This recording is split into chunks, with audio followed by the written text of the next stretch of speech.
Hi everyone, Chris from Divine Key, coming to you to chat about some spiritual stuff.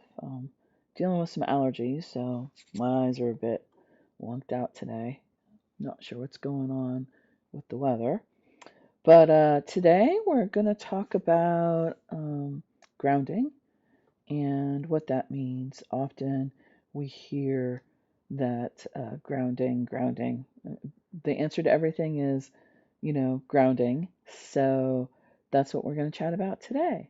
So let's see what the weather's looking like outside. It's a little cloudy today.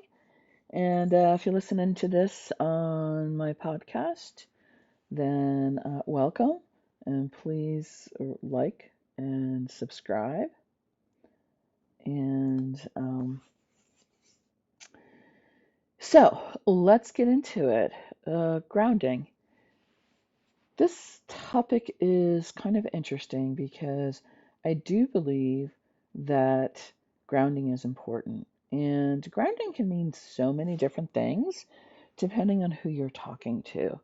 So, some of the things that grounding could mean, depending on who it is it could mean taking a walk barefoot outside and really literally grounding, feeling the earth under your feet, getting your toes in the sand, getting your toes in the dirt, walking in a forest, walking in a field, anywhere where you are in the middle of nature and you become in tune with Mother Earth. That is one form of grounding. Another form of grounding is related to the chakras.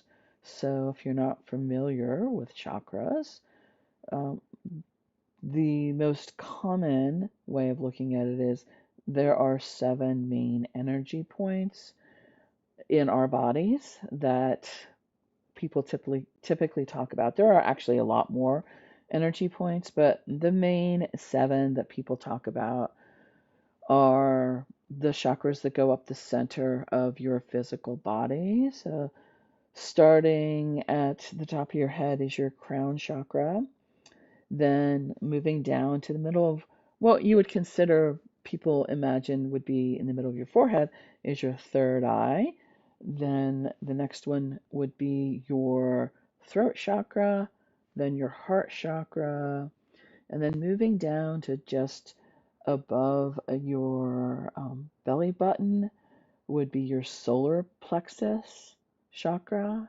Then down around your hip area is your sacral chakra.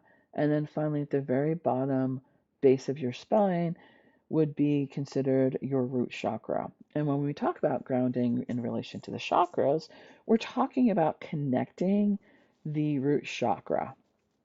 It's the root of all things. It is the basis of life. So what that means is like all the things you need to be comfortable in life, which is shelter, food, water. Those are the things that are contained within the root chakra. So when we talk about grounding, there can be maybe you have a meditation that talks about the most one of the most popular ones is a tree uh, imagery in a meditation, which as you go into the meditation, there's a description of you being a tree, and as you breathe, then you extend roots out your root chakra into the earth, all the way down into the center of the earth, and connect to the heart of the earth and Gaia, whatever you want to call it. And then you pull that energy up into your physical body and you become tethered, you become connected through your energy center to the energy of earth. So that would also be considered grounding. Some uh, people I know have gone through a process where they use a chakra mat, where I believe there's different energy centers and lights that can help you energize and connect to certain chakras. So that would be the root chakra once again. When I'm doing a Reiki session with somebody, I ground them in two ways. One of them is I work at the base of their spine in that area and energize that root chakra where we imagine it to be in our physical body, but then also our feet. So I do, when I want to really ground somebody in a Reiki session, I will spend quite a bit of time at their feet, the soles of your feet. I will cross my hands uh, so that the energy can be more balanced at the root and feel more within the body of earth is what we're going for when we talk about grounded. So when you, and that's the lower chakra, so the root chakra, the sacral and the solar plexus, those are lower chakras, and lower meaning that they are closer to earth, to 3D, to the reality, to what I would consider pentacle energy in the tarot. All of that is earth energy and grounding, hence earth grounding, it makes sense.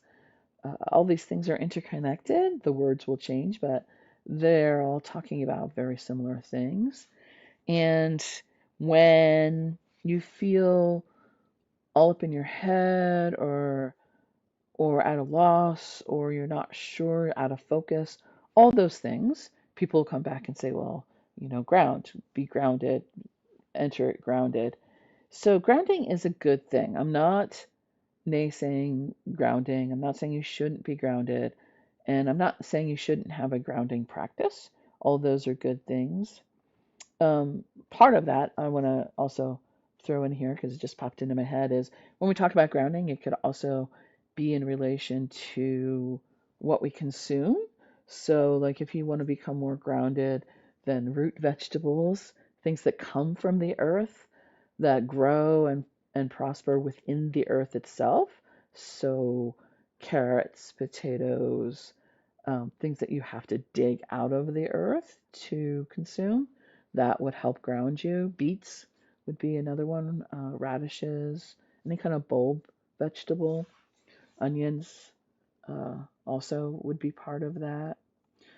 And that can help ground you. A long time ago, back in the 80s, was I read something about if you put your drinks in a ruby glass, a red colored glass, that would also ground you, energize that chakra. Because as whatever it is you're drinking is in that ruby glass, then it absorbs the energy of red, which is a grounding color. You can have crystals to help you be grounded too. So, any kind of red, crystal red is associated with the root chakra in most philosophies. So, when we think of root chakra, we think of the color red often.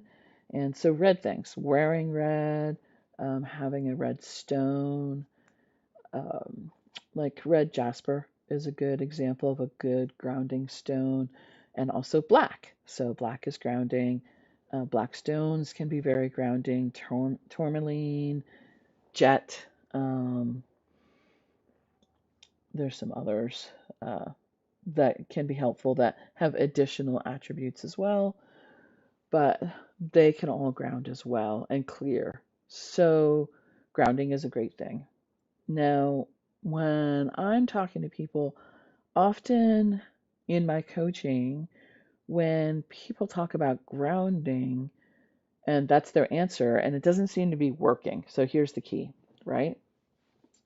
When all the things that you've tried to ground, all the things that you've tried in whatever guru is telling you that you should ground, and grounding energy is the best way to do it, and it doesn't seem to be helping. It doesn't seem to be alleviating what it is that you're trying to release, or it doesn't seem to be making you feel better in some way, then I would say instead of grounding, you need to focus on centering. So, centering is my go to when I feel off.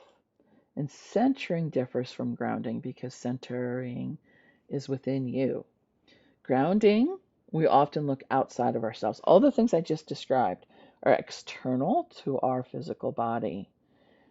What I'm speaking of is centering within your physical body. We are humans living in a 3D world in an earth capacity, and we are part of this. We are part of Earth.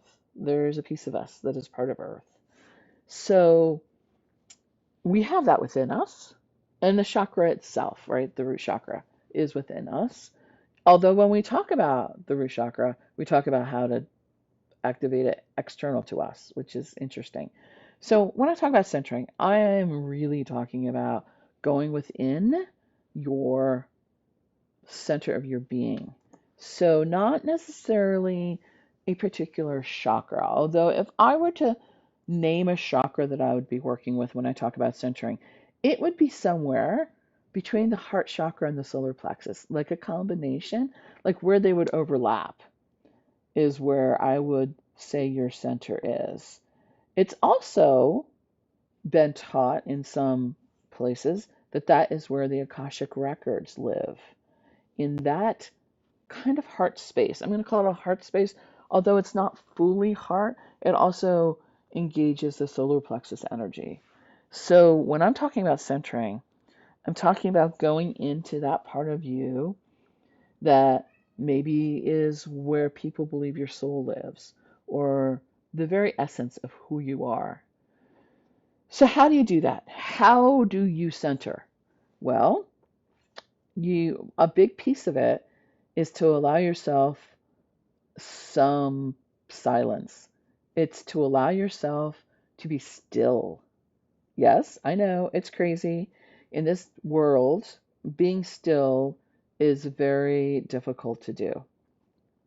I think that in some ways that's become easier since 2020 for some people because they began a practice then while things were shut down. And we were kind of forced into stillness in a lot of ways during that time.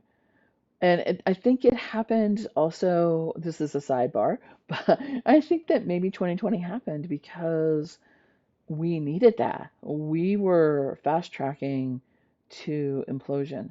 So um, as a culture, as a society, so we needed something to put the brakes on, and that in essence did it. Good, bad, or however it played out in our individual lives as a collective, I think it was needed to put the brakes on. So back to being centered.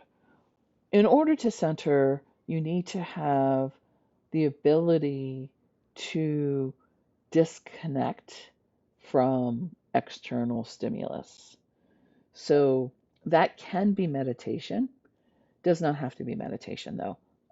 It's kind of funny because we've even taken meditation and we've made it an active thing.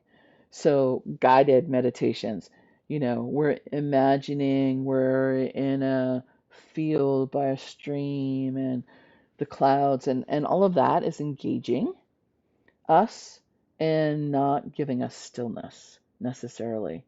So, and stillness is not ignoring everything that comes into our head, but it is being able to breathe through anything that shows up and not engaging with it. Not it's acknowledging it, but not engaging with it, right? That's what I'm talking about when I'm talking about centering. So you can get there with breathing. There's definitely breathing techniques in a yoga um, practice. Now, I have not been taught officially yoga. I have been taught some breathing practices that help. And um, if you're interested in that, I would say go seek out a yoga teacher and ask for a breathing exercise that can center you. And one of them is the Hamsa, which is breathing in and out through that area of your body that I was talking about being centered out of where your heart chakra would be in your solar plexus. is to breathe in and then breathe out through your heart chakra. Um, and all of these take practice. So, like, all of this may be like, oh my God, I don't know what you're talking about. And that's why there's teachers out there. So, I'm sure if you Google, you will find someone who can teach you techniques to help you center. Another way to center is for me, I just turn my attention inward and focus on spirit's connection to me. So I center when I read or when I do my work. So that's reading tarot, reading runes, doing Reiki. All of those times when I'm connecting to spirit, I'm actually centering myself. So it doesn't work very well if I don't do that.